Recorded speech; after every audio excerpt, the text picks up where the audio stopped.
नमस्कार, यो बहसमा म यहाँहरूलाई हार्दिक स्वागत गर्दछु। जीवराम भण्डारी।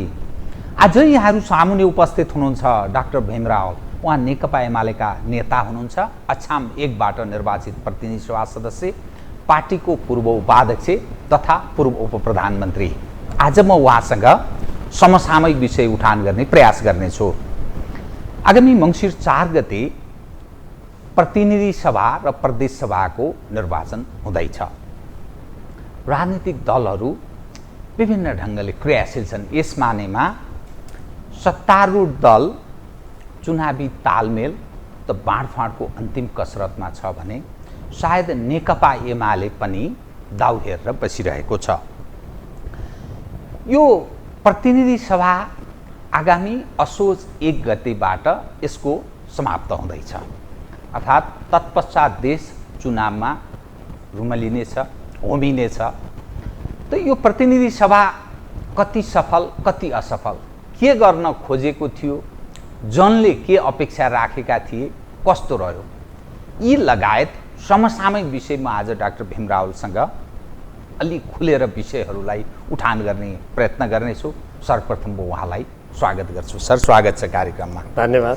अब म तपाईसँग सिधै कहाँ विषयमा प्रवेश गर्न चाहे भने आगामी असोज 1 गतेबाट संसदको आयु सकिँदैछ कि चुनावतर्फ देश होमिनेछ। मानिसले के प्रश्न गर्ने स्थिति छ भने यो आवधिक निर्वाचन 5 वर्षका लागि जनताले निर्वाचित गरेर पठाएका जनप्रतिनिधिहरू, अब ठुलो खर्च पनि छ, प्रतिस्पर्धाको राजनीति छ, सामान्य मानिसका लागि बडा कठिन अवस्था छ राजनीतिमा होमिने, अर्थात् चुनावमा भाग लिने र जित्ने भन्ने चिज असाध्यै कठिनको विषय बन्दै गएको छ। राजनीतिक पार्टीहरू उप हेर्ने मानिसको दृष्टिकोणमा विगतभन्दा फेरिँदै गएको छ। यो संसद अर्थात् जनप्रतिनिधिहरूको स्थल, यो कति सफल कति असफल, नेपाली जनले के आश गरेका थिए, के गर्यो र फेरि किन मत हाल्ने भन्ने एउटा जीवित प्रश्न छ कि त्यस अन्तर्गत पर्छ नागरिकता विधेयक, प्रधान न्यायाधीशमाथिको महाभियोग अनि स्टेट पार्टनरसिप प्रोग्रामका नाममा अगाडि बढ्न खोजेको नेपाल सरकारका तर्फबाट भएको प्रयत्न, मिलेनियम च्यालेन्ज कर्पोरेसनलाई गरिएको अनुमोदन र आगामी दिनमा आउन सक्ने अनुहार र ठुलो हुन सक्ने पार्टीहरूको अनुहार हेरेर यस्ता खाले चुनावको के तुक छ भन्ने एङ्गलबाट पनि मानिस प्रश्न गर्छन्। डाक्टर भीमराव, तपाईँ एउटा यस्तो व्यक्ति 50 वर्षदेखि लेफ्ट मुभमेन्टमा क्रियाशील, विश्व सन्दर्भ बुझेको, नेपाली समाजलाई मसिनोसँग बुझेको, राम्रो बोल्न सक्ने, ज्ञानले सम्पूर्ण ढङ्गले जानकार एउटा ज्ञानी मान्छे पनि हुनुहुन्छ। यसलाई मूल्याङ्कन गर्दा मैले अलि लामो प्रश्न गरेँ, तपाईँ स्वयं कस्तो पाउनुहुन्छ, कति सन्तुष्ट, तपाईँ कति असन्तुष्ट, कृपया। हामीले जुन देशमा राजनीतिक परिवर्तन गऱ्यौँ त्यो परिवर्तन गर्नुका केही मूलभूत कुराहरू थिए। त्यो परिवर्तनका मूलभूत कुराहरूमा हाम्रो देश चीन र भारत जस्ता विशाल देशहरूको बिचमा जुन रहेको छ त्यो संवेदनशील भू राजनीतिमा सबभन्दा पहिले हाम्रो देशको राष्ट्रियतालाई बलियो बनाउनु पर्ने दायित्व प्रतिनिधि सभामा थियो, राजनीतिक नेताहरूमा थियो। एक। दोस्रो, हामी धेरै लामो समयदेखि पछौटेपन, आर्थिक विपन्नता, गरिबी, जनतामा व्यापक अशिक्षा, रोग, भोगबाट प्रताडित भएर यो शासन व्यवस्था परिवर्तन गर्दा देश त्यसबाट मुक्त हुन्छ, जनता त्यसबाट मुक्त हुन्छन् भन्ने हाम्रो दोस्रो अपेक्षा थियो।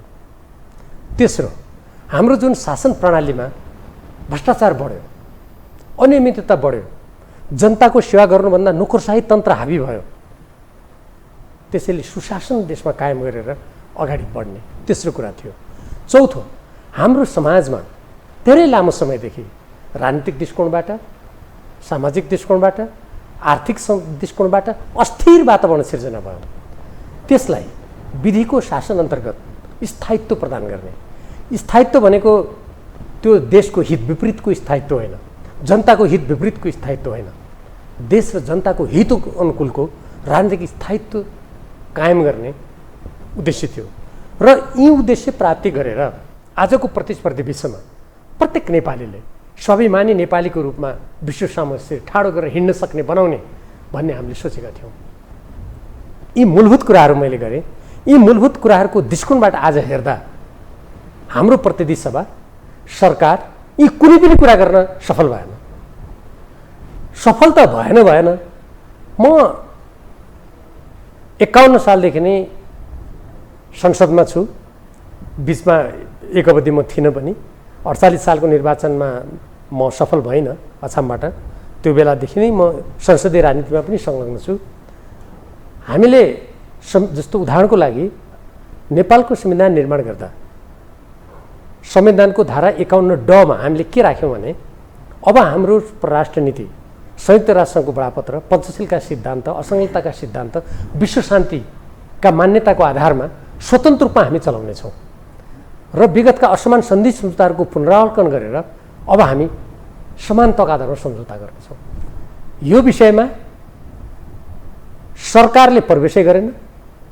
सरकारले प्रवेश नगरेपछि प्रतिनिधि सभाले प्रवेश गर्ने कुरै आएन। कुनै पनि सरकारले गरेन।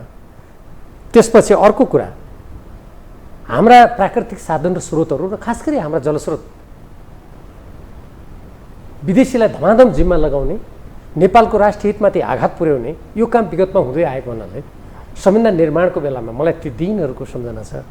धेरै ठुलो बहसपछि संविधानको धारा 279 को व्यवस्था भयो र त्यसमा नेपालको राष्ट्रिय सुरक्षा, अन्तर्राष्ट्रिय सन्धि सम्झौता र हाम्रो सिमाना आदि विषयमा 2/3 बहुमतको आवश्यकता हुन्छ भन्ने कुरा गर्दा गर्दै हाम्रा प्राकृतिक साधन र स्रोतको बाँडफाँडमा पनि 2/3 बहुमतबाट मात्रै गर्न सकिनेछ र त्यो कसरी त्यो संविधानको धारा लागू हुन्छ भन्ने कुरा सङ्घीय कानुन हुनेछ भनेकोमा अहिलेसम्म सङ्घीय कानुन ल्याइएन। योजनाबद्ध किसिमले जानी बुझी त्यो ल्याइएन र हाम्रो संविधानमा हामीले धेरै ठुलो बहस गरेर 3 खम्बे नीति ल्यायौँ अर्थतन्त्रमा, सार्वजनिक, सहकारी र निजी। यो आर्थिक नीतिलाई पूर्ण रूपमा ध्वस्त गरियो र दलाल नोकरशाही पुँजीपतिहरूको हातमा अहिले सम्पूर्ण अर्थतन्त्र धकिलिएको छ। बिचौलियाहरूको भिगभिगी छ। जनताहरूको कुरा गर्ने हो भने मिटर ब्याजबाट पीडितदेखि लिएर किसान जनताहरू दिनदिनै पीडित छन्। त्यसमा सरकारले कुनै चासो राखेको छैन। हुँदा यतिसम्म गर्यो, भारतबाट नेपालमा आयात हुने कृषि उपजहरूमा कुनै कर नलाग्ने। त्यो बाबुराम भट्टराईजीको बेलामा गरेको थियो, बाबुराम भट्टराईको पाला उहाँ प्रधानमन्त्री हुँदा। अनि तर नेपालबाट भारत निर्यात हुने कुरामा अनेक प्रकारका झमेलाहरू कायम राख्यो र अहिले हुँदा नेपालको पूर्वी भागमा उत्पादित अलैँची, चिया समेत अब भारतले यहाँबाट निर्यात हुन नदिने र त्यसमा रोक लगाउने कुरा गरिसकेका छ। नेपाल सरकार केही पनि बोल्दैन। भारत सरकारले आफ्नो जनताको लागि नेपालमा चामलमा 20% कर बढाएको छ, कनिकाको निर्यात बन्द गरेको छ, गहुँको निर्यात बन्द गरेको छ। आफ्नो राष्ट्रिय हितमा भारतले त्यस्तो गर्छ। यहाँका कतिपय नेताहरू भारतसँग एउटा स्वतन्त्र सार्वभौम देशको सम्बन्ध हो भनेर रोटी बेटीको सम्बन्ध छ भनेर जनतालाई हल्मल्याएर नेपालको राष्ट्रिय स्वतन्त्रतालाई कमजोर बनाउने अभियानमा लागेका छन्। यो कुरा अब यसमा जुन तपाईँले अघि चर्चा गर्नुभयो, मैले यी संविधान बनाउँदाका केही कुराहरूको सम्झना दिलाएँ र एउटा कुरा म यसमा जोडिहाल्छु। हामीले संविधानको निर्देशक सिद्धान्तमा नै राष्ट्रिय अर्थतन्त्रको विकास गर्ने कुरा लेख्यौँ र हामीले के भन्यौँ भने नेपालका प्राकृतिक साधन स्रोतमा आधारित उद्योग धन्दालाई प्रश्रय दिने, विदेशी सहयोग लिँदा हाम्रो प्राथमिकताको आधार मात्रै लिने लेखेको छौँ। यो संविधानको प्रावधानलाई पूर्ण रूपमा मिचियो। यसमा कुनै त्यो दिशातर्फ काम गरिएन। अब त्यति त गरियो, हाम्रो राष्ट्रिय सुरक्षामा सोझै असर पर्ने, हाम्रो संविधान मिचिने, हाम्रो कानुन मिचिने, हाम्रो सांस्कृतिक परिवेश मिचिने, हाम्रो जमिनमाथि विदेशीको कब्जा हुने मिलेनियम च्यालेन्ज कर्पोरेसन MCC सँगको सम्झौता एउटा मात्रै प्रतिनिधि सभामा पेश गरियो, जबकि त्यसको कार्यान्वयन सम्झौता लगायत 1 दर्जन सम्झौता त्यहाँ गरिएका छन्। ती सबै सम्झौताहरू संसदलाई जानकारी गराइएन। अर्थात् गुप्त रूपमा। अब अब म गोप्य त नभनौँ, किनभने त्यसको मूल सम्झौता त्यहाँ पेश गरिसकेपछि, तर संसदमा जानकारी नगराइकन त्यसलाई जबरजस्ती राति हल्लाको बिचमा योजनाबद्ध किसिमले त्यसलाई अनुमोदन गरियो। त्यो गरिसकेपछि के भयो, अमेरिकाको उटा राज्यसँग सम्बन्ध गर्ने गरेर अमेरिकी त्यहाँको नेसनल गार्ड, राष्ट्रिय सुरक्षा भनेको सेना नै हो, त्यसका अखाडाहरू अड्डाहरू नेपालमा बनाउने गरी 10 बुँदे मसौदा तयार गरी, त्यो 10 बुँदे सरकारी स्तरबाट तयार गरेकै हो, त्यो बाहिर आए तापनि नभए सरकारले किन छानबिन गर्दैन, ल्याउने को हो भनेर कारबाही किन गर्दैन? जुन सार्वजनिक भयो मस्यौदा भन्दा 10 बुँदे हो, जो सरकारी स्तरबाटै भएको। त्यो चाहिँ मैले सुनेको के छु भने यो सरकारका केही महत्त्वपूर्ण व्यक्तिहरू, प्रधानमन्त्री शेरबहादुर देउवाको प्रत्यक्ष निर्देशनमा त्यो तयार भएको थियो। तर त्यो कसरी बाहिर कुन उद्देश्यले कहिले गर्यो त्यो विश्लेषणको विषय छ। त्यसपछि राज्य साझेदारी कार्यक्रमको नेपाललाई सदस्य बनाइयो। सदस्य बनाएर नेपाललाई अमेरिकाको सैनिक अड्डामा परिणत गर्ने काम गरियो। त्यसमा हामीले अन्तर्राष्ट्रिय सम्बन्ध समितिबाट कडा विरोध गऱ्यौँ, नेपाली देशभक्त जनताले विरोध गरे, यहाँहरू जस्तो सञ्चारकर्मीले विरोध गर्नुभयो। परिणामस्वरूप त्यो अहिलेलाई रोकेको छ, हाललाई रोक्ने भन्ने शब्द प्रयोग गरेको छ र अमेरिकालाई पठाइएको पत्र अहिलेसम्म सार्वजनिक गरिएको छैन। नेपाल सरकारको यदि राम्रो आशय भए किन सार्वजनिक नगरेको? तेस्रो, नेपालको राष्ट्रिय दीर्घकालीन अस्तित्व गाँसिएको, चिरकालीन अस्तित्वसँग सम्बन्धित नागरिकता सम्बन्धी विषयलाई जति बेला हामीले संविधान निर्माण गऱ्यौँ त्यो बेलामा अहिलेका जो तपाईँ नेता देख्नुहुन्छ, राजनीतिक दलका प्रमुख नेताहरू र त्यसबाहेक अरू पनि त्यति बेला अहिले पूर्व प्रधानमन्त्री भइसकेका राजनीतिक दलका विभिन्न महत्त्वपूर्ण माथिल्लो राष्ट्रिय रूपमा चर्चित नेताहरू सबैजनाको उपस्थितिमा राज्य व्यवस्था तथा सुशासन समितिको कार्यकक्षको भित्रपट्टिको कोठामा म त्यो नागरिकताको मसौदा लिएर हातमा लिएर नेताहरूसँग बहस गर्नेमा म अग्रपङ्क्तिमा थिएँ। त्यहाँ छलफल हुँदाखेरि उहाँहरू सबैले स्वीकार गरेको कुरा के थियो भने नेपाली नागरिकसँग बिहा गर्ने विदेशी महिलाको हकमा 5 देखि 7 वर्षको समय राख्ने, उहाँहरूलाई स्थायी आवासीय परिचय पत्र दिने जसमा शैक्षिक लगायतका अरू सांस्कृतिक सम्पूर्ण अधिकार दिने, तर राजनीतिक रूपमा त्यो अवधि पुरा भइसकेपछि मात्रै अङ्गीकृत नागरिकता दिने भन्ने त्यहाँनिर उहाँहरूले मान्नुभएको थियो र मैले अहिले राख्नुपर्छ भन्ने मेरो जोड थियो। त्यो गर्दा उहाँहरूले के भन्नुभयो भने अहिले केही व्यक्तिहरू यो संविधान ल्याउनबाट रोक्नलाई प्रयत्न गरिरहेछन् होइन। त्यति बेला भारतले नाकाबन्दी लगाएको थियो र अहिले कतिपय राजनीतिक दलहरू अहिलेका उनीहरूले त्यो संविधानमा आगो लगाएपछि त्यो जारी हुँदा पनि, जसमा अहिलेको लोकसभा, जसपा लगायतका त्यति बेला तमलोपा भन्ने थिए, ती राजनीतिक दलहरू थिए त्यति बेला होइन, सबैलाई थाहा छ त्यो कुरा। त्यो स्थिति छ, त्यसैले झन् भड्किन्छन्।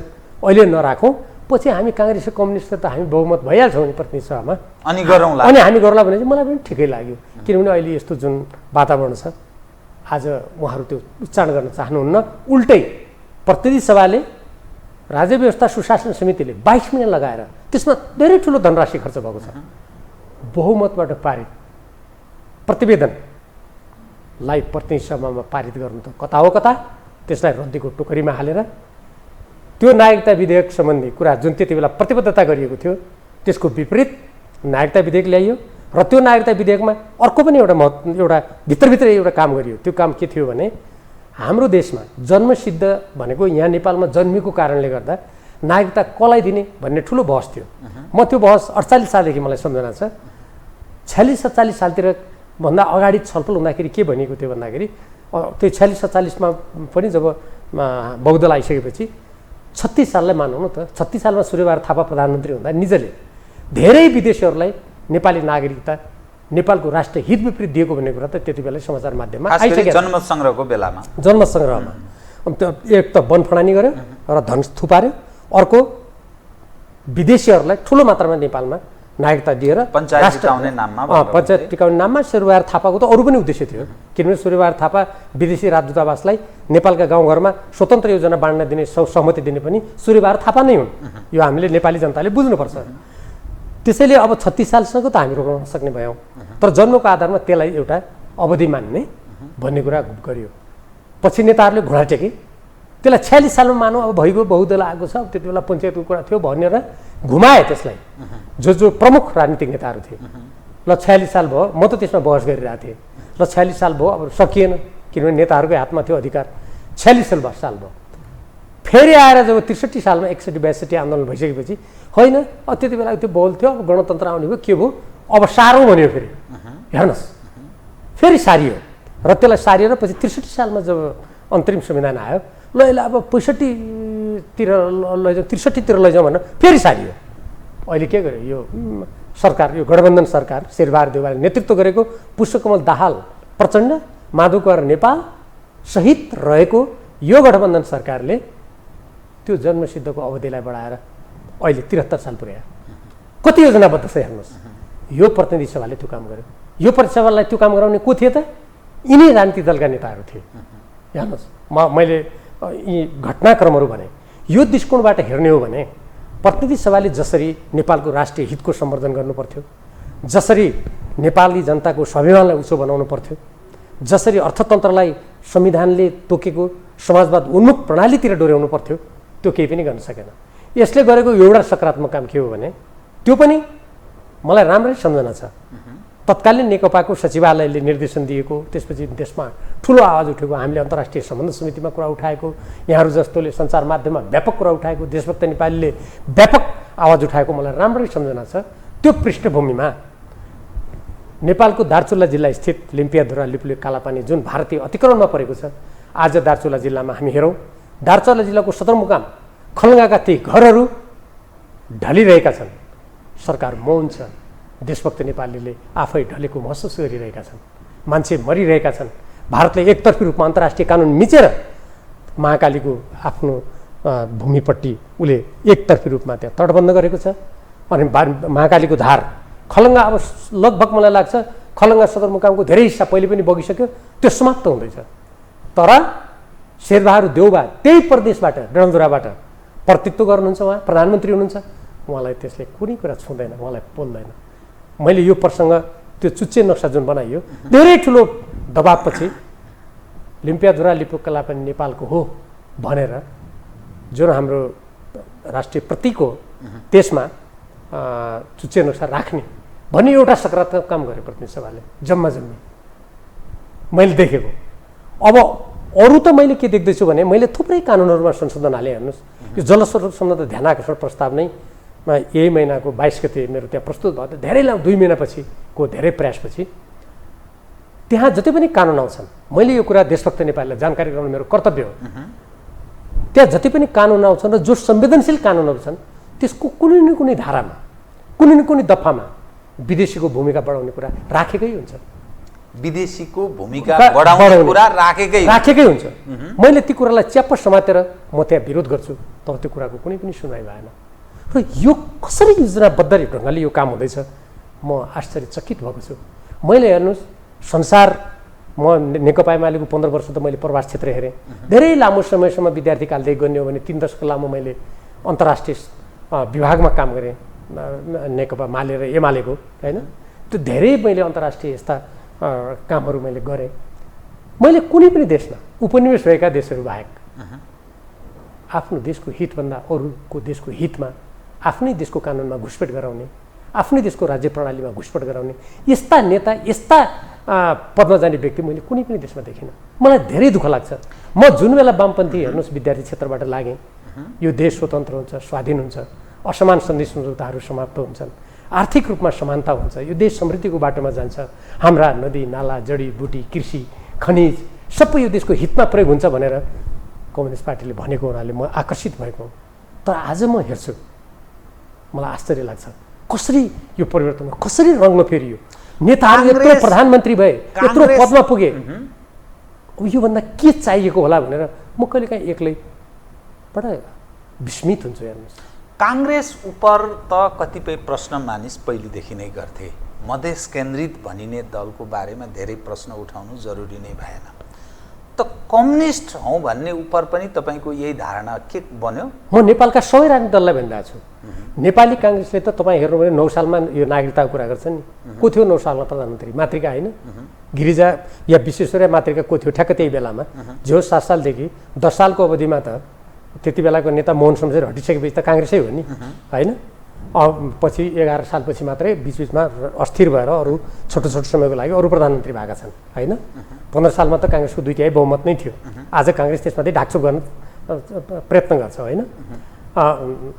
अब नेपालका राजनीतिक दलहरूका हामी घोषणापत्र हेरौँ। हेर्नुहोस्, कुनै पनि म बुद्धिजीवीलाई यहीँबाट भन्छु, म देशभरिका राजनीतिक कार्यकर्तालाई पनि भन्छु, पढौँ त त्यहाँ लेखेको छ, त्यहाँ लेखेको पढौँ, आज राजनीतिक दलले गरेको हेरौँ। जस्तो उदाहरण म नेकपा एमालेको भन्छु। जनताको बहुदलीय जनवाद भन्यो हामीले, त्यसका 14वटा हामीले विशेषता अगाडि सार्यौँ। त्योभन्दा पछिको कुरा गर्ने हो भने गोदावरी महाधिवेशनबाट भर्खरै हामीले हाम्रो कार्यनीति र राजनीतिक प्रतिवेदन पारित गर्यौँ। त्यसमा हामीले के भन्यौँ भने नेपालको स्वाधीनता अझै खतरामा छ अनि यी राजनीतिक दलहरू प्रतिक्रियावादी भूमिकामा छन्। तर हेर्नुहोस् त, जो प्रतिक्रियावादी भूमिकामा छन् भनेका छन्, जसले यो देशमा नाकाबन्दी लगाउन पाल हालेर सिमानामा काम गरे, जसले हामीले तराईमा पूर्व पश्चिम कार्यक्रम गर्दा अहिलेका भनौँ माधव नेपालजी त पार्टी छोडेर गइहाल्नुभयो, हाम्रा वर्तमान अध्यक्ष केपी शर्मा ओलीजी र माधव नेपालजीलाई भौतिक रूपमा समाप्त पार्नको लागि राजविराजमा जसले काम गर्नुभयो, जसका कार्यक्रमहरू घोषणा आज पनि नागरिकताको बारेमा प्रतिनिधि सभामा उहाँहरूको भूमिका हामी देखिरहेछौँ। तर हामी समाचार माध्यममा पढ्छौँ ती दलहरूसँग चुनावमा तालमेल भनेर। यो के हुन लाग्यो देशलाई? मैले संसारमा हेर्नुहोस्, म राजनीतिक शास्त्रको विद्यार्थी हो, अन्तर्राष्ट्रिय कानुनको पनि। संसारका महत्त्वपूर्ण धेरै देशहरू मैले हिँडेको छु, डुलेको छु, हेरेको छु। अहिले त अध्ययन गर्न इन्टरनेटको जमानामा कुनै गाह्रो नै छैन, गरे भइहाल्यो सबैले। लोकप्रिय मतको लागि कुनै पनि बहुदलीय व्यवस्थामा विपरीत सिद्धान्त भएका राजनीतिक दलहरू चुनावमा एक भएर जाँदैनन्। किनभने जस्तो म उदाहरण दिन्छु, मलाई जवाब दिउनु त यसको कसैले। मार्क्सवादी, लेनिनवादी, माओवादी भन्ने पार्टीको सिद्धान्त र जसले राष्ट्रिय स्वाधीनता भनेर, जसले जनयुद्धको नाममा 40 सूत्रीय माग राख्दाखेरि तत्कालीन प्रधानमन्त्री शेरबहादुर देउवालाई 9वटा माग राष्ट्रियतासँग सम्बन्धित छन्, बाबुरामजीले सही गरेर दिएको। आज त बाबुरामजीले मार्क्सवाद काम लाग्दैन भन्नुभयो, उहाँ त्यो 40 सूत्री पनि काम लाग्दैन भन्ने बुझ्नुमा पुगिसक्नुभयो, मलाई थाहा छ। त्यो उहाँको कुरा छोडिदियो। पुष्पकमलजी त नेकपा माओवादी नै भन्ने नाम राख्नु भएको छ, बदल्नु भएको छैन। अनि उहाँको सिद्धान्त र कोशी गण्डकी सम्झौता गर्दै गर्दै गर्दै गर्दै आएर होइन, गोर्खा भर्ती सन्धिका समेत पक्षपोषण गर्ने, दलाल नोकरशाही पुँजीको पक्षपोषण गर्ने, शेरबहादुर देउवाको कथित लोकतान्त्रिक समाजवाद मान्ने पार्टीसँग कहाँनिर तालमेल हुन्छ? र उहाँ घोषणापत्रमा लेख्नु के हुन्छ? उहाँहरू हामी नेपाली काङ्ग्रेसको सिद्धान्त अनुसारको सरकार ल्याउँछौँ भने लेख्नुहुन्छ कि उहाँ चाहिँ मार्क्सवाद लेनिनवाद माओवादमा आधारित समाजवाद ल्याउँछौँ भन्नुहुन्छ? एक म दोस्रो अत्यन्त महत्त्वपूर्ण प्रश्न उठाउँछु। जनमोर्चा मोहन विक्रम सिंहजी र चित्रबहादुरजीले नेतृत्व गरेको, उहाँहरू दुईजनालाई म व्यक्तित्व रूपमा आदर गर्छु। उहाँहरू भन्नुहुन्छ संहिताले देश बर्बाद भयो, यी राजनीतिक दलहरूले संहिता विदेशीको इसारामा ल्याएको। उहाँ बाहेकका अहिलेका गठबन्धनका भन्छन्, अझ त्यसमा पनि खास गरी हाम्रो उपेन्द्रजीले नेतृत्व गरेको दल, यो संहिता नै यसको यस्तो सर्वौषधि औषधि हो, यसले सम्पूर्णको निदानै यसले गर्छ, उपचारै यसले गर्छ भन्ने कुरा उहाँ भन्नुहुन्छ। अनि उहाँहरूको संयुक्त घोषणापत्र के हुन्छ चुनावमा? मैले त्यसैले भनेको छु, नेपालको संविधानको धारा 269 मा समान विचार दर्शन र कार्यक्रम भएका व्यक्तिहरू एउटा पार्टीमा आउँछन्। त्यो पार्टीले ती सिद्धान्त सम्पूर्ण कुरालाई राखेर निर्वाचन आयोगमा घोषणापत्र उसले दर्ता गर्नुपर्छ। त्यहाँ त्यो घोषणापत्रमा उल्लेख गरेका कुराहरूको लागि काम गर्नुपर्छ भनेको छ। ल यी दलका घोषणापत्र के छन् हेरौँ त निर्वाचन आयोगमा। अनि अहिले यिनीहरूको तालमेल के संविधानको धारा 269सँग मिल्छ? मैले त्यसैले भनेको छु, यो संविधानको उल्लङ्घन हो, यो लोकतन्त्रको मान्यताको उल्लङ्घन हो, यो सिद्धान्तको उल्लङ्घन हो, यो अवसरवाद हो, यो चरम चरम चरम व्यक्तिगत स्वार्थबाट निर्देशित छ। यसले देशलाई न राजनीतिक स्वच्छताको बाटोमा लान्छ, न स्थिरताको बाटोमा लान्छ। यो केही व्यक्तिहरू यदि यसो नगर्यो भने नेपालको कुनै पनि निर्वाचन क्षेत्रबाट जितिँदैन भनेर आफ्नो जीवनको अन्तिम सास छँदासम्म आफू र आफ्नाहरूलाई पोस्नको लागि फेरि चुनाव जित्ने उद्देश्य बाहेक यसको पछाडि कुनै देश जनताको हितको यसमा कुनै यति पनि छैन। अब यो नेकपा एमाले गरे पनि त्यही हो। जस्तो नेकपा एमालेको महन्त ठाकुरजी, सीके राउतजी, हृदय त्रिपाठीजी, नामै लिएँ मैले आज, होइन नाम लिनु नपर्ने हो तर लिनुपर्ने हो। त्यो परिवार दल अनि राष्ट्रिय प्रजातन्त्र पार्टी छ, के सिद्धान्त भन्छ पढौँ त। नेकपा एमालेको त्यो गोदावरी महाधिवेशनको कार्यनीति र प्रतिवेदन पढौँ त। अनि म तर्क सुन्छु आजकल, होइन, यो त राजनीतिक तालमेल होइन रे, यो चाहिँ स्थानीय तालमेल। अब प्रतिनिधि सभा र प्रदेश सभाको लागि सदस्यको चुनाव गर्ने यो राजनीतिक तालमेल होइन भन्ने, यस्तो यो देशमा सबै मान्छे मूर्ख मात्रै छन् भन्ने त दृष्टिकोण होइन यो, हुन्छ त्यस्तो। त्यस कारणले गर्दा यो प्रतिनिधि सभाले र यो प्रतिनिधि सभाभन्दा अगाडिदेखिको नेपालको जुन राजनीति भयो, यसले देशलाई जुन एउटा आजको प्रतिस्पर्धी विश्वमा नेपालको राष्ट्रियतालाई बलियो बनाउने, नेपालको अर्थतन्त्रलाई बलियो बनाउने, नेपाली जनतालाई एकताबद्ध गर्ने र देशलाई गरिबी, अशिक्षा, रोगबाट मुक्त गरेर नेपालको व्यापार, नेपालको उत्पादन, नेपालको उद्योग व्यवसाय, नेपालको कृषि, नेपालको पर्यटन, नेपालको खनिजहरूको उपयोग जसरी गर्ने दिशामा काम गर्नुपर्थ्यो, मैले कुनै पनि सार्थक काम गरेको देख्दिनँ।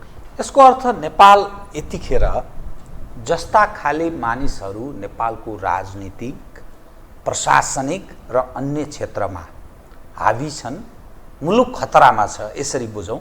अब भन्नुहोस् न, सत्ता गठबन्धनका मान्छे दिल्लीमा गएर वार्ता गरेर नेपालको नागरिकता के गर्ने, आलो पालो प्रधानमन्त्री को हुने, होइन, सिमानाको बारेमा चाहिँ बोल्ने कि नबोल्ने भनेर दिल्लीमा गएर कुरा गरेपछि कहाँ पुग्यो देश? अरू देशमा भए त राज्यको विरुद्ध अपराध भनेर जेलमा जानु पर्थ्यो, पर्दैन? यस्तो छुट हुन्छ कहीँ? अब अहिले हेर्नुहोस्, कुटनीति हेर्नुहोस् न, मैले कसरी राष्ट्रियता सङ्कटमा छ भने जापानका प्रधानमन्त्रीको हत्या भयो, पूर्व प्रधानमन्त्रीको सिन्जो आबे नेपालमा बिदा दियो। संसारको कुनै पनि देशले पूर्व प्रधानमन्त्री मर्दा अर्को देशले बिदा दिएको मलाई देखाउनु त, कुनै देशले दिएको? यो एउटा घटना हो। दोस्रो, अहिले बेलायती महारानी एलिजाबेथको निधन भयो, द्वितीयको। उहाँको निधनमा संवेदना त हामीले सबैले प्रकट गर्नु एउटा स्वाभाविक कुरा हो, म पनि प्रकट गर्छु, श्रद्धाञ्जली दिन्छु, राज्यले पनि दिन्छन्। भारत त्यति लामो अवधिमा जहाँ अङ्ग्रेजहरूले शासन गर्यो, उपनिवेश बनायो भारतलाई, होइन? त्यस्तो उपनिवेश बनाएको देशले जम्मा जम्मी राष्ट्रिय झन्डा एक दिन झुकाउने भनेर भन्यो, निर्णय गर्यो। नेपालले 3 दिन। यो के अब अर्को यसैसँग एउटा चाखलाग्दो कुरा भन्छ, मान्छेले यो हेरे ध्यान दिए हुँदैन। बेलायतले राजा राजदरबारमा भएको बेलामा राजा सार्वभौम सत्ताको प्रतीक भएको हुनाले, सार्वभौम सत्ता कहिले पनि झुक्दैन भन्ने मान्यता भएको हुनाले, रानी मरुन् कि जोसुकै मरुन् त्यहाँ बेलायतका या कुनै देशको जोसुकै को लागि शोक व्यक्त गर्नु परोस्, आधा झन्डा झुकाउनु परोस्, राजा दरबारमा भएको बेला बेलायतले झन्डा झुकाउँदैन, कसैको लागि पनि झुकाउँदैन। हाम्रो देशमा हेर्नुहोस्, 3 दिन सर्वत्र झन्डा झुकाउने। यो चाकरीको हद भनेको यही हो। यसले भोलिको दिनमा नेपाललाई एउटा स्वतन्त्र स्वाधीन कूटनीतिक अन्तर्राष्ट्रिय स्तरमा गरिएका अभ्यासहरूको मान्यतामा हिँड्नको लागि भोलि कोही मान्छे देशभक्त राष्ट्रको हितमा काम गरौँ भन्ने प्रधानमन्त्री आएको छ भने पनि उसको लागि समेत अहिलेदेखि अप्ठ्यारो यो गठबन्धन सरकार र शेरबहादुर देउवा प्रधानमन्त्रीले सिर्जना गरिरहनु भएको छ। हेर्नुहोस्, यो एउटा दृष्टिकोण भयो। अस्ति यो राज्य साझेदारी कार्यक्रमको सम्बन्धमा म अन्तर्राष्ट्रिय सम्बन्ध समितिको बैठकमा हामीले छलफल गऱ्यौँ, त्यहाँ प्रधान सेनापति लगायत आउनु भएको थियो। हेर्नुहोस् त, नेपाली सेनाले पहिले के चिठी पठायो, त्यसको केही दिनपछि के भन्यो? जुन हाम्रो देशको राष्ट्रियतामाथि खतरा हुँदाखेरि त्यसलाई जोगाउने हाम्रो अन्तिम र भरपर्दो शक्ति हो सेना। तर अन्तिम अस्त्र त्यहाँ के भयो हेर्नुहोस्। अब अहिले नेपाल कहिले पनि कसैको उपनिवेश होइन नि। सन् 1951 भनेको 2008 सालतिर जति बेला मलाई लाग्छ प्रधानमन्त्री मोहन शमशेरको अन्तिम काल र त्यसपछि गएर मातृकाहरू आउने बेला होला। त्यो बेला नेपाल कमजोर भएको थियो र राजा त्रिभुवनले भारतबाट आउँदाखेरि भारतीय सल्लाहकार ल्याएर मन्त्री परिषदमा बस्थे ती सल्लाहकार। त्यो बेलामा के गर्यो त भन्दाखेरि भारतका सेना प्रमुख नेपालका पनि मानार्थ सेना प्रमुख मानिने। अब नेपालको प्रधान सेनापति त भारतको मानार्थ मानिनु नमानेको के अर्थ छ र? मैले त्यसलाई 1 लिटर पानी समुद्रमा खन्याउँदा त्यो समुद्र पवित्र त हुँदैन, न त्यो ठुलो हुन्छ, न नियन्त्रण हुन्छ, न पवित्र हुन्छ। समुद्रै एउटा खोलामा फर्क्यो भने के हुन्छ? त्यो खोलाको अस्तित्व हुन्छ। अनि के नेपाल भारतको कहिले उपनिवेश हो? अनि के हो यो मानार्थ सेनापति भने? यो हटाउनुपर्छ। अब यो एकचोटि हटेको हो, नेपालले हटाएको थियो। हेर्नुहोस्, पञ्चायत कालमै मैले सम्झना गरेसम्म मरिचमान सिंह प्रधानमन्त्री भएको बेलामा यो हटेको थियो। त्यही भएर त त्यति बेला नाकाबन्दी लाग्यो नेपालमाथि। अनि अर्काको उपनिवेश नभएको देशले अर्काको देशको प्रधान सेनापतिलाई मानार्थ बनाउँछ दुनियाँमा। ल मलाई एउटा उदाहरण देखाऊ। हामी के कमनवेल्थ भनिन्छ अङ्ग्रेजीमा होइन, नेपालीमा राष्ट्रमण्डल। जो बेलायतको उपनिवेश थिए ती देशहरूको राष्ट्रमण्डल भन्ने सङ्गठन छ। त्यो राष्ट्रमण्डल भन्ने सङ्गठनले बेलायती महारानीलाई महारानी मान्छ, तर त्यसका कतिपय सदस्यले हामी मान्दैनौँ भनिसकेका छ। राष्ट्रमण्डलका सदस्य त हामी हुन्छौँ, तर हामी पूर्ण एउटा सार्वभौम देश भएकोले हामी त्यो महारानीलाई मान्दैनौँ भनेका छन् होइन, भनेका छन् उपनिवेशै भएका देशले पनि। अनि नेपालले भारतको प्रधान सेनापतिलाई मानार्थ मान्नुपर्ने, हाम्रोलाई पनि मानेको छ, हाम्रो इज्जत बढ्यो भनेर नेपाली जनतामा भ्रम छर्ने, यो पनि राष्ट्रियतामाथिको सङ्कटको एउटा हिस्सा हो। अब हाम्रा सिमाना मिचेका त सुस्तादेखि लिम्पुले कालापानी, पूर्वको सन्दुकपुरदेखि लिएर हाम्रो त 77 कि कति ठाउँमा सिमाना मिचेको छ। सरकार चुक्क बोल्दैन र शेरबहादुर देउवाजी भारतको प्रधानमन्त्री अगाडि लुम्बिनीमा कसरी बस्नु भएको थियो मलाई त्यो शब्द उच्चारण गर्न पनि मन छैन, त सबै दुनियाँले देखेको कुरा हो। यो स्थिति छ। अनि हाम्रो अब राष्ट्रको हितमा पञ्चायतकालमा समेत प्रति जासुसी थियो। मैले गृहमन्त्री हुँदाखेरि त्यसलाई प्रति जासुसी फेरि सुरु गर्नु खोजेको थिएँ, किनभने नेपाल राष्ट्रको विरुद्ध कसले काम गर्छ त्यो गर्नु खोजेको थिएँ, तर हटिहाल्यो। र त्यो गर्ने कुरा मैले सुरु गर्दाखेरि त्यसलाई बाहिर ल्याएर त्यसलाई खत्तम पार्ने पनि दुष्प्रयास गरिएको थियो। त्यो किनभने त्यो सरकार संयुक्त सरकार थियो, कुनै बहुमतको सरकार थिएन, तत्कालीन नेकपा एमालेको बहुमतको सरकार थिएन, त्यो काम गर्न खोज्नु धेरै गाह्रो थियो होइन। अब अहिले सेना, प्रहरी, सशस्त्र प्रहरी, राष्ट्रिय अनुसन्धान, त्यसपछि गएर हाम्रो संसद, अब अदालतको त फजिती देखिहाल्नुभयो। अहिले महाभियोग लगाइएका प्रधान सेनापतिका बयान हेर्नुहोस् त, आङ कन्याएर कति धुलो उडिराखेको छ र अदालतको स्थिति के रहेछ भन्ने कुरा हेर्नुहोस् त। प्रतिनिधि सभा 2 चोटि विघटन भयो, न्यायपालिकाको हालत त्यस्तो छ। झन्डै 2/3 ल्याएको नेपाल कम्युनिस्ट पार्टीको सरकार के कारणले ढल्यो? यसको पछाडि हेर्नुहोस्, म नेपालका सबै विश्लेषकहरूलाई यथार्थपरक भएर विश्लेषण गर्न म अनुरोध पनि गर्न चाहन्छु। हेर, मैले गरेँ भने पार्टीको एउटा सदस्यको हैसियतले पूर्वाधार राखेर लेख्यो भन्ने पर्ला।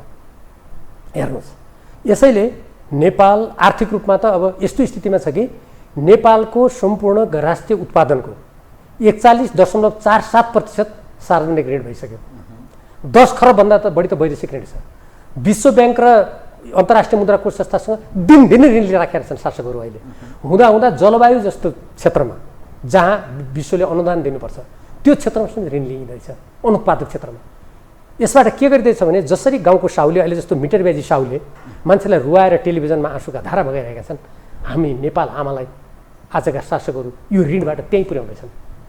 म अहिले भन्न चाहन्छु, यत्रो ऋण लिएर कुन उत्पादक क्षेत्रमा लगायो, कति उद्योग खोल्यो र त्यो उद्योगबाट कति नेपालको राष्ट्रिय उत्पादन बढ्यो र नेपाली जनताको आर्थिक स्थिति कति बढ्यो, त्यसको कति सदुपयोग भयो? 1 खरब कति अरबभन्दा बढी आज आन्तरिक ऋण र बाह्य ऋणमा हामी सामूहिक ब्याज तिरिरहेछौँ। आर्थिक दृष्टिकोणमा कति भयावह स्थिति हेर्नुहोस्। सुरक्षाको दृष्टिकोणमा यस्तो छ, सरकारमा आफै बसिराखेका छन्। राष्ट्रपतिले नागरिकताको विषयमा चाहिँ छलफल गर्नलाई उहाँले एकचोटि संविधानको धारा 113 बमोजिम फिर्ता पठाउनु भयो, उहाँको अधिकार हो। फेरि त्यो गएपछि उहाँले फेरि त्यसलाई फिर्ता पठाउने संविधानले अधिकार दिएको छैन। त्यो नागरिकता प्रमाणित गर्ने समयावधि बाँकी छ। नेपाली काङ्ग्रेस सडकमा मान्छे उफार्छ, जुलुस लगाएर आगो बाल्छ, तर नेपाल अर्काको सैनिक अखाडा बन्न खोज्दा, नेपालका नदीनालाहरू विदेशीको हातमा जाँदा, नेपालको प्राकृतिक स्रोत विदेशीमा जाँदा, हाम्रा उत्पादनहरू बाहिर निर्यात बन्द गर्दा चिक्क पनि बोल्दैन। आज माथिल्लो कर्णाली जियामारले उगटेको 14 वर्ष भयो, समुद्र गरेको 8 वर्ष भयो। उसले त्यो उल्लङ्घन गरेकोमा प्रति मेगावाट प्रतिदिन 1389 रुपियाँ तिर्नुपर्छ नेपाललाई हरजना। त्यो मोटामोटी जोड्ने हो भने 2 अरब हुन्छ। तर शेरबहादुर देउवाले यहाँभन्दा अगाडि 2 चोटि म्याद बढायो, अहिले 2 वर्ष बढायो र जिएमआर कम्पनीले त्यो कर्णालीलाई फ्रेन्च कम्पनीलाई बेच्दैछ। सरकार रमिता हेरिरहेछ, सम्भवतः त्यसबाट कमिसन ठुलो लुण्याउने एउटा घृणित खेल पनि चलिरहेको होला। पश्चिम सेती जलाशययुक्त सेती छ। जलाशय भनेको अन्तर्राष्ट्रिय कानुनमा चाहे विश्वका जति पनि अमेरिका र क्यानाडै बिचको सम्झौता हेरौँ, अन्तको त कुरा के जाने, त्यो जति पनि सम्झौता छन् अन्तर्राष्ट्रिय कानुन र मान्यता के छ भने माथिल्लो तटीय देशले जलाशययुक्त योजना बनायो भने त्यो जल जति त्यहाँ त्यो कारणले जम्मा हुन्छ तल्लो तटीय देशले त्यसको मूल्य तिर्नुपर्छ। अब शेरबहादुर देउवाले भारतमा गएर हस्ताक्षर धस्काइदियो भारतको विद्युत र जलस्रोत सम्बन्धी दूरदृष्टिमा। त्यहाँ के भनेको छ भने नेपालका जलाशययुक्तदेखि लिएर सब भारतको जिम्मा लगाइदिने। कहाँ छ यो देश? अनि कुन दृष्टिकोणले राष्ट्र आज सङ्कटमा छैन? जब कोही कोही मान्छे भन्छन् ए यो पानी त बगेर जान्छ नि, कि गिलासमा राखेर राख्ने, मलाई बडा गजब लाग्छ। त्यसो भए कुनै बेला हाम्रो देशमा इन्जिनियर थिएन, हामी जस्ता पढे लेखेका मान्छे थिएन, अङ्ग्रेजी बुझ्ने मान्छे थिएन, देश पनि किन राख्नु पऱ्यो त? अङ्ग्रेजी बुझ्ने अङ्ग्रेजहरू थिए, प्रविधि उनीहरूसँग थियो, वही जिम्मा लगाइदिए हुन्छ नि। अनि आजको पुस्ताले त्यो ज्ञान राख्दैन, त्यो क्षमता राख्दैन, आज हामीसँग त्यो उपयोग गर्ने कुरा छैन भनेर अनि हाम्रा साधन स्रोत देशै अर्काको जिम्मा लाउनु मिल्छ? देशघातीहरू हुन् यस्तो तर्क दिने। तपाईसँग म अलिक एक ढङ्गले अर्को ढङ्गले विषयलाई उठान गरेँ। राज्यका प्रमुख 3 अङ्ग कार्यपालिका, व्यवस्थापिका, न्यायपालिकाको लथालिङ्ग बधाभुङ्ग अवस्था, संवैधानिक निकायहरूको पनि अवस्था उपर मानिस प्रश्न गर्छन्। विभिन्न राज्यका संरचना जो अप्ठ्यारो परेको बेलामा ती संस्थाहरूबाट केही आश गर्न सकिन्थ्यो, तर तीहरू पनि क्रमशः चुक्दै गएको स्थिति। यस्तो अवस्थामा तपाईको एक हिसाबले तपाईले भएको तस्बिरलाई सार्वजनिक पनि गर्नुभएको छ, आफूले चाहेर पनि केही गर्न नसकेको त्यो अप्ठ्यारो स्थितिको पनि तपाईले सार्वजनिक गर्नुभयो।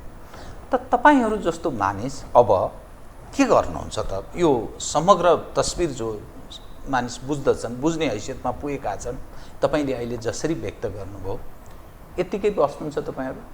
अनि यतिकै बस्ने कुरा त भएन जस्तो भन्नु न। म तपाईसँगै अहिले कुरा गरिरहेको छु। राष्ट्रको पक्षमा हाम्रो इतिहास, हाम्रो संस्कृति, हामीले हिँडेको बाटोको जनतालाई सम्झना गराउने र देशको हितमा, जनताको हितमा निरन्तर जनमत सिर्जना गर्ने, आवाज उठाउने काम जारी हुन्छ। त्यो पार्टीको लक्ष्मण रेखा छ नि, त्यो दायरा तोडेर अघि बढ्न सक्ने, अलग ढङ्गले सोच्ने केही ठाउँमा होइन। नेकपा एमालेको मैले अघि तपाईँलाई भने नि, जनताको बौद्धली जनवादको जुन दस्तावेजदेखि लिएर गोदावरी महाधिवेशनको राजनीतिक प्रतिबन्ध कार्यनीतिमा कहाँनिर मैले यही बोलेका कुराहरू राष्ट्रिय हितमा बोल्नु हुँदैन भन्ने प्रतिबन्ध लागेको छ? कि त भन्नु पऱ्यो पार्टीहरूले अब हामीले यी कार्यसूची निकालिदिउँ, अब हामी असमान सहिष्णुताको विरोध नगर्ने, त्यो संविधानको धारा 51 ड पनि हामी मान्दैनौँ, राष्ट्रिय अर्थतन्त्रको निर्माण गर्ने हामी संविधानको त्यो पनि मान्दैनौँ। अब हामी कस्ता भयौँ भने हाम्रो फकत एउटै उद्देश्य भयो, जसरी पनि चुनाव जित्ने, शत्रु भनेकासँग मिलेर होस् कि विदेशी दलाल भनेकासँग मिलेर होस् कि यो देशलाई ध्वस्त गर्न मिलेर, जसरी पनि जसको प्रभाव छ, जहाँबाट मत आउँछ हामी जित्ने, सरकारमा जाने, अनि त्यसपछि आफ्नो सुख सहल सुविधा के गर्नुपर्छ गर्ने, विकासको नाममा यति किलोमिटर बाटो बनाए, यहाँनिर कुलो बनाए, यस्तो गर्ने बा हामीलाई यति पुग्यो, त्यही घोषणा गर्दै भइगयो नि त राजनीतिक दलहरूले। किन यो संविधानमा अनि राष्ट्रको हित प्रस्तावनामा के छ? नेपालको सार्वभौमता, स्वाधीनता, अखण्डता, स्वाभिमान र हितलाई सर्वोपरि राखी किन लेखेको थियो?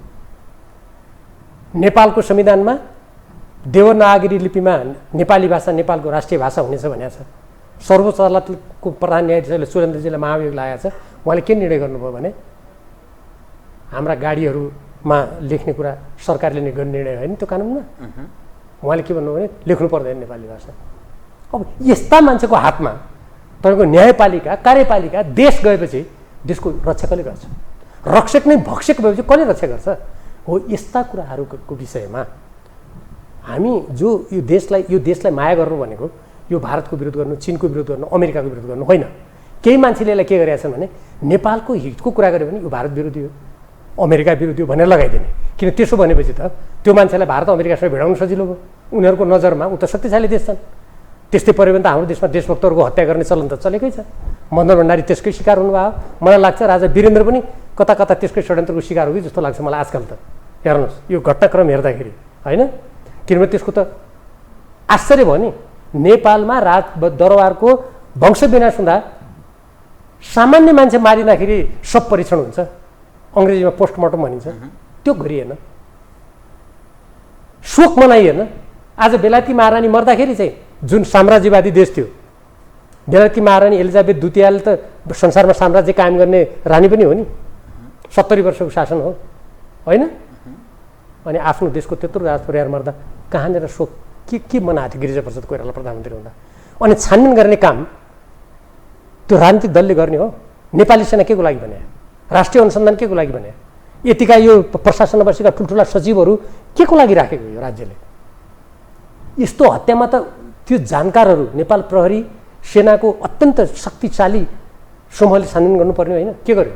उल्टो जहाँ राजाको हत्या भएको थियो मलाई त अचम्म लाग्छ ती सम्पूर्ण प्रमाणहरू मेटियो। किन गरे त्यस्तो? मदन भण्डारीलाई जसले खोलामा हाल्यो अमर लामाको हत्या गरियो, किन गरियो? किन अमर लामालाई बयान लिनुको सट्टा मारियो? यी घटनाक्रम नेपालको इतिहासका हेर्नु दुर्दान्त घटनाहरू हुन्।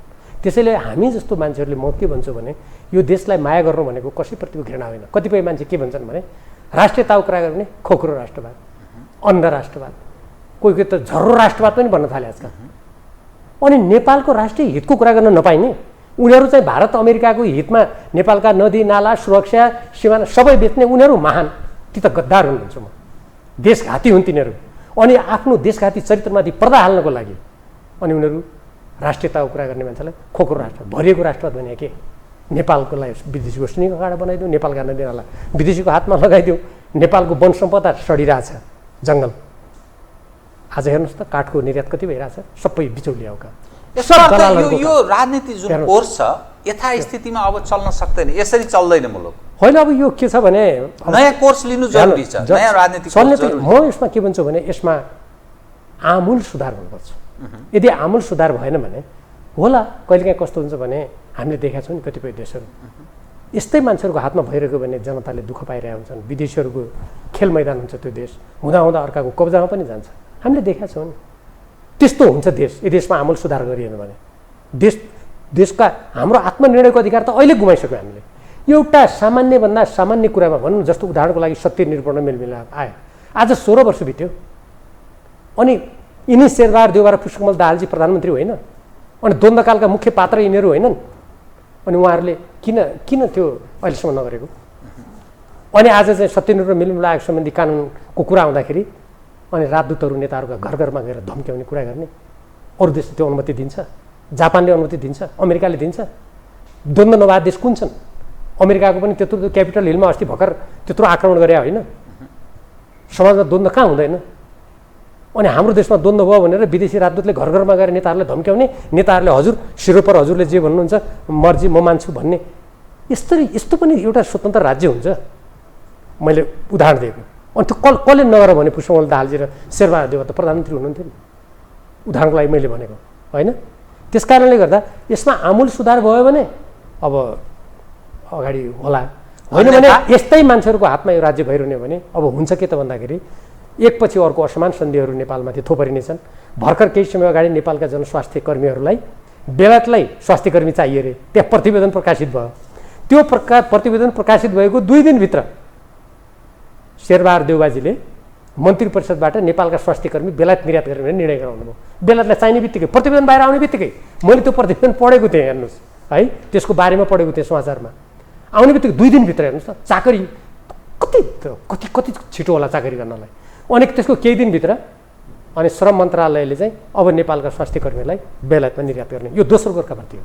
अनि यिनीहरू मैले राज्यले मनाएको देखेँ, अस्ति वक्तव्य दिएको देखेँ, मलाई हाँसो लाग्यो। 2टा वक्तव्य दिँदा हाँसो लाग्यो शेरबहादुर देउवाको। एउटा त्रिभुवन विश्वविद्यालयलाई उत्तम केन्द्र बनाउने भन्ने, नेविसँगलाई तालचा लगाउने, अनि उत्तम केन्द्र 1 वर्षसम्म तालचा लगाउने, अनि चाहिँ मानव बेचबिखन काम निन्दनीय हो, बन्द गर्नुपर्छ भन्ने, अनि आफै नेपालका स्वास्थ्यकर्मीलाई त्यो बेचबिखन होइन, त्यो वैधताको त जामा लगाइएको मात्र हो। नेपाल जस्तो मुलुक जहाँका आज म त हेर्नुहोस् असम जिल्लाबाट प्रतिनिधित्व गर्ने व्यक्ति, त्यहाँका स्वास्थ्य चौकीमा नर्सहरू छैनन्। यहाँका अब मैले यहाँका स्वास्थ्यकर्मीका उच्च स्तरका मान्छेसँग पनि कुरा गरेका थिएँ। यसरी बेलायत स्वास्थ्यकर्मी पठाउँदा के हुन्छ भनेको अब 4-5 वर्षपछि नेपालको स्वास्थ्य क्षेत्र सङ्कटमा जान्छ भन्नु उहाँले। अनि नर्सहरूलाई पैसा बाहिरबाट कमाउने नाममा राष्ट्र पैसाको लागि त जे पनि बेच्न मिल्छ, हुँदाहुँदा जनस्वास्थ्य अब बेलायतमा निर्यात गर्ने। त यसको अर्थ अब यही रूपमा चाहिँ रहन सक्दैन भन्ने ठम्मै निष्कर्ष होइन। मैले तपाईँलाई अघि भने नि यसमा आमूल सुधार भएन भने अहिले संविधानको उद्देश्य जे छ लेख्या त्यो पराजित हुन्छ। नेपाल राज्य कसैले भूगोलले कब्जा गर्छ जस्तो त मलाई लाग्दैन। अहिले सिमाना त मिचेको छ, मिचिँदै जान्छ त्यो होइन। र त्यो जुन हामी सिमाना फर्काउँछौँ, लिपुले कालापानी फर्काउँछौँ भनेर जुन गफ दिइरहेका छन् नि, जसले प्रधानमन्त्रीको गाडी वार्ता त गर्न सक्दैन, व्यापार मेरो देशको चिया किन तिमीले बन्द गर्यौ त भन्न सक्दैन, त्यसले लिपुलेक र कालापानी फर्काउनलाई वार्ता गर्छ भनेर कोही पत्याउँछ? अनि त्यसैले अब के हुन्छ होला जस्तो लाग्छ मेरो विश्लेषणमा, यिनै प्रवृत्तिका मान्छेहरूको हातमा राज्य सत्ता रहिरहने र यी यस्तो गर्नेहरूको चरित्रमा कुनै परिवर्तन नहुने, उनीहरूको आनी बानीमा राजनीतिक आनी बानी भने मैले परिवर्तन नहुने, स्वार्थको लागि, पैसाको लागि, पदको लागि जे पनि गर्ने, यदि यो चरित्रमा परिवर्तन नहुने हो भने देश आजको भन्दा भोलिका दिनहरूमा अत्यन्त कमजोर हुनेछ। नेपाली जनताले अझ देश छोड्नेहरूको सङ्ख्या ठुलो हुनेछ, किनभने यहाँ चाहिँ अवसर रोजगारी भनेको सिर्जना हुने छैन, देश औद्योगिकरणको बाटोमा जाने छैन। कृषि आज तराई क्षेत्रमा हेर्नुहोस्, पुनरुत्पादन नहुने बिउले हामी त उपनिवेशीकरणको बाटोमा गइरहेछ हाम्रो कृषि अर्थतन्त्र। जुन देशले तपाईँको 45 अर्बभन्दा बढ्ता त एक वर्षमा धान चामल किन्यो, के हुन्छ हालत? अनि यतातर्फ यी ध्यान गएको छ, बालवाटारका बैठकहरू के को लागि हुन्छ? दिनदिनै नै तालमेल, तैँले यति पद मैले यति पद, विपरीत सिद्धान्त भएका राजनीतिक दलहरूले संसदको पदको भागभण्डा गरेको तपाईँले दुनियाँमा कहीँ देख्नु भएको छ? नेपाल राज्य, म एउटा कुरा भनेको, नेपाल राज्य भनेको यो पारिवारिक कुनै सम्पत्ति हो जसका सांसदहरू विपरीत सिद्धान्त भएका राजनीतिक दलले बाँडचुँड गर्ने निर्लज्जता हो। म तपाईँसँग मसिनो 3-4वटा प्रश्नको जवाब यो जरुरी छ, किनभने अन्याय हुन्छ यति जवाब मैले तपाईँ मार्फत प्राप्त गरिनँ भने। अब यो नागरिकता विधेयकको के हुन्छ र राष्ट्रपतिबाट के गरिनुपर्छ भन्ने तपाईँ? राष्ट्रपतिले के गर्नुहुन्छ उहाँको कुरा मैले बोल्ने कुरा भएन, तर उहाँको नागरिकता विधेयक सम्बन्धमा जुन त्यसलाई प्रमाणीकरण गर्नुपर्ने हो त्यसको लागि अब अलिकति केही दिन बाँकी छ होइन, 15 दिनको समय हो उहाँलाई। अब 15 दिनको समय नपुग्दै सडकमा उफार्यो काङ्ग्रेसले, त्यो उसको चरित्र देखायो उसले होइन। अब त्यो राष्ट्रपतिको कुरा हो, मैले के भन्ने होइन। तर एउटा कुरा के हुन्छ भन्दाखेरि देशको सर्वोपरि हितको लागि, राष्ट्रको हितको लागि मान्छेहरूले कतिले त बलिदान पनि दिएन। आज हामी ती मान्छेहरूका बलिदानमाथि उभिएर यो अधिकारको उपभोग गरिरहेछौँ, हामीले पनि गऱ्यौँ होला, तर कतिले त ज्यानै दिए नि होइन र। अब राष्ट्रपतिले के गर्नुहुन्छ उहाँको कुरा हो, तर मलाई के लाग्छ भने देश राष्ट्रियता भनेको सम्पूर्ण पद व्यक्तिको स्वार्थभन्दा धेरै माथि हुन्छ। त्यसको सेवा गर्नु कुनै पनि असल नागरिकको कर्तव्य हो, जो नेपालको संविधानको धारा 48मा उल्लेख छ। अनि प्रधान न्यायाधीश उपरको महाभियोगको विषय अब के बन्ने हो? किनभने असोज 1 गतेदेखि प्रतिनिधि सभाको आयु सकियो, के हुने अब यो? अब नेपालमा महाभियोगको कुरा यो अन्तिम होइन, यहाँभन्दा पनि अगाडि महाभियोग आएका हुन्। नेपालमा के देखियो भन्नुहुन्छ भने यो महाभियोग र यो सबै कुरा सत्ताको खेलकै एउटा अङ्ग देखियो। मैले यो भन्नै पर्छ, यो कुनै स्वच्छ तरिकाको यो होइन यो। तर अब महाभियोग एउटा कानुनी प्रक्रियामा गइसकेको हुनाले अहिले बयान चलिरहेछ। अब बयान सकेपछि त्यो समितिले प्रतिवेदन दिनुपर्ने हो संसदलाई, प्रतिनिधि सभालाई। प्रतिनिधि सभा नै छैन। अब प्रतिनिधि सभा छैन भनेपछि यो काम त गतिरोधमा जान्छ मेरो विचारमा, गतिरोधमा जान्छ। अब गतिरोधमा जाने हिसाब किताबले नै यो सबै प्रक्रिया गरिएको छ जस्तो मलाई लागिरहेको छ मेरो विश्लेषणमा। त्यसपछि केही समयपछि वर्तमान त्यो जो अहिले त्यहाँ बयान दिइरहनुभएका जुन प्रधान न्यायाधीश हुनुहुन्छ होइन, उहाँको समयावधि सकिन्छ। समयावधि सकेपछि अनि नेताहरूले जे त्यो योजना बनाएका छन् पछाडि पृष्ठभूमिमा, त्यो भएपछि आनन्द हुन्छ भन्ने मनमा होला कि भन्ने मेरो विश्लेषण हो। यो कायित्य प्रकृतिको गतिविधिमा सामेल प्रतिनिधि सभा पनि देखियो यसको अर्थ। पुरै चालबाजी नेपालमा तपाईँको केही समयदेखि यता सत्ताको चालबाजी खेल बाहेक के चाहिँ राष्ट्रको हितमा छलफल बहस के भएछ त? तपाईँको विशेषसँग म कन्भिन्स हुँदै अर्को प्रश्न मैले तपाईँलाई गरेँ। तपाईँ नेकपा एमालेको पूर्व उपाध्यक्ष, देशको पूर्व उप प्रधानमन्त्री, अछाम क्षेत्र नम्बर 1बाट निर्वाचित प्रतिनिधि सभा सदस्य। मानिस के भन्छन् भने नेकपा एमाले भित्र आन्तरिक द्वन्द्व पनि चरम छ। अब भीमरावलहरू जस्ताहरूले टिकट त पाउलान्, यी व्यक्तिहरूको राजनीतिक भविष्य के होला? खास गरी 10 भाइका बारेमा प्रश्न गर्छन्। तपाईँ स्वयं आफैलाई चाहिँ, किनभने यो सान्दर्भिक हुन्छ अहिलेको सन्दर्भमा, चुनावको सम्मुखतर्फ हामी छौँ। अब के तपाईँको राजनीतिक भविष्य उप चाहिँ तपाईँ कसरी सोचिरहनु भएको छ? म सबभन्दा पहिले मेरो राजनीतिक भविष्य होइन, टिकट त पाउनुहुन्छ भन्न खोजे। म त्यहाँबाट सुरु गर्छु। नेपालको भविष्य के हुन्छ भन्ने कुराले मलाई धेरै छुन्छ। पहिलो कुरा, किनभने कुनै पनि व्यक्ति आफ्नो जीवनको दृष्टिकोणबाट, पदको दृष्टिकोणबाट चिरस्थायी हुन सक्दैन। हेर्नुहोस् त, कुनै बेला गिरिजाप्रसाद कोइराला भनेकै नेपाल जस्तो गरिरहेको थियो काङ्ग्रेसले। आज त गिरिजाप्रसाद कोइराला हुनुहुन्न नि, मैले उदाहरण दिएको हो। संसारका अरू पनि कोही पनि हुँदैन हामी पनि हुँदैन, म पनि हुन्न। त्यस कारण पहिले त म नेपालको भविष्यतिर चिन्ता गरौँ भन्छु। एक दोस्रो, अछामी जनताले म 48 सालदेखि त्यहाँ निर्वाचन लडेको हुँ। त्यो काङ्ग्रेसको धेरै बलियो प्रभाव क्षेत्र भएको ठाउँ हो। त्यहाँ पूर्ण रूपमा नेकपा एमालेको एक छत्र भयो। म धेरै लामो समयले सुदूरपश्चिम पार्टीका अनेकौँ मोर्चाहरूमा मैले योगदान गरेँ होइन। म अछामी जनताप्रति त्यसको लागि धेरै कृतज्ञ छु। त्यहाँ कार्यकर्ताहरूलाई म धेरै धन्यवाद दिन्छु। अहिले पनि क्षेत्र नम्बर 1 बाट मेरो सर्वसम्मत एकजनाको नाम मात्र उहाँले पठाउनु भएको छ। त्यो उहाँहरूले म प्रति गरेको समर्थनको अनुपम उदाहरण हो भन्ने मैले ठानेको छु। उहाँहरूलाई धन्यवाद छ। तेस्रो तपाईँले 10 भाइको प्रसङ्गको कुरा गर्नुभयो। यो 10 भाइको प्रसङ्ग महाधिवेशनपछि अब छैन। 10 भइसक्यो। त्यो महाधिवेशनमै समाप्त भइसक्यो। त्यसको कुनै प्रसङ्ग छैन अहिले। अहिले हामी जे भन्छौँ आफूले व्यक्तिगत कुरा गर्ने हो, पार्टीको एउटा सदस्य हैसियतले बोल्ने हो। त्यो प्रसङ्ग मात्रै बाँकी छ। अब अन्तर्विरोध कहाँ छ, के छ, कसो छ, त्यो उहाँहरू, म त अहिले कुनै कमिटीमा छैन होइन। त्यसैले उहाँहरूले के गरिरहनु भएको छ मलाई धेरै जानकारी पनि हुँदैन त्यो। अब तेस्रो कुरा जुन चुनावमा लड्ने नलड्ने या विजय हासिल गर्ने नगर्ने भन्ने जुन कुरा छ, अहिले जिल्लाबाट सम्भव त्यो नामहरू माथि पठाइएका छन्। अब माथि सम्बन्धित अख्तियारवाला व्यक्तिहरू, अधिकार प्राप्त निकायले के निर्णय गर्छ त्यो मलाई जानकारी छैन। मसँग कसैले कुरा पनि गरेको छैन। त्यसकारण मैले त्यसमा रुचि राखेको पनि छैन। फेरि होइन, त्यो रुचि राखेको छैन भने के छ, उम्मेदवार हुने सवालमा रुचि नराखे, निर्णय के गर्दैछन् भनेर रुचि नराखे होइन। यस्तो हो नि, कुरा कस्तो हुन्छ भने यत्रो लामो अवधिमा यो पार्टीमा काम गरिसकेपछि पार्टीले त, म त सांसद अहिले पनि प्रतिनिधि सभाको सदस्य हुँ नि होइन। मैले पार्टीको 10औं महाधिवेशनमा अध्यक्षको पदमा पनि प्रतिस्पर्धा गरेको हो नि। 9औं महाधिवेशनमा सबभन्दा बढी मत ल्याएर उपाध्यक्ष भएको हो नि। एउटा राजनीतिक दलले त्यस्तो व्यक्तिको बारेमा उम्मेदवारीको कुरा गर्दा उसले परामर्श र प्रसङ्ग केही पनि गर्दैन भने, अनि त्यस्तो पृष्ठभूमिमा आएको व्यक्ति के भयो भनेर त्यो दौड्दैन नि। देशप्रति कटिबद्ध मान्छे, मैले त्यो प्रसङ्गमा रुचि नराखेँ भने हो। अब त्यो पहिले त त्यहाँ के हुन्छ त्यो नै मैले हेर्नुपर्छ। एक। दोस्रो, मेरा केही राजनीतिक मान्यताहरू छन् जुन अघि मैले व्याख्या गरिसकेँ। विपरीत राजनीतिक सिद्धान्त भएका वा नेपाललाई गलत मन्तव्यमा पुर्याउने राजनीतिक दलसँग कुम जोडेर उसको सिद्धान्त पनि ठिक, मेरो सिद्धान्त पनि ठिक, जनता हो उसलाई पनि मत देऊ मलाई पनि मत देऊ, मेरो मार्क्सवाद लेनिनवाद, मेरो जनताको बौद्धले जनवाद, मेरो गोदावरी महाधिवेशनको प्रतिवेदन कार्यनीतिले मलाई अनुमति दिँदैन त्यो काम गर्नलाई। म त्यो के हुन्छ त्यो पनि हेरिरहेको छु। त दोस्रो कुरा। तेस्रो, अहिले नेपालको राजनीतिक सन्दर्भमा होइन, अब कहिलेकाहीँ कस्तो हुन्छ भने देशको हित विपरीत, संविधानको विपरीत, राजनीतिक सिद्धान्तको विपरीत कुनै काम हुन थाल्यो भने त्यो काममा आफू पनि मुछियो भने के हुन्छ, साँच्चीकै सोच्छ र सही कुराको पक्षमा उभिने नैतिकता गुम्छ। म त्यो कुरा पनि हेरिरहेको छु। यसको अलग हुन सक्ने सम्भावना छ कुनै समय त होइन। म त अहिले अलग हुने कुरा त मैले सोचेको छैन।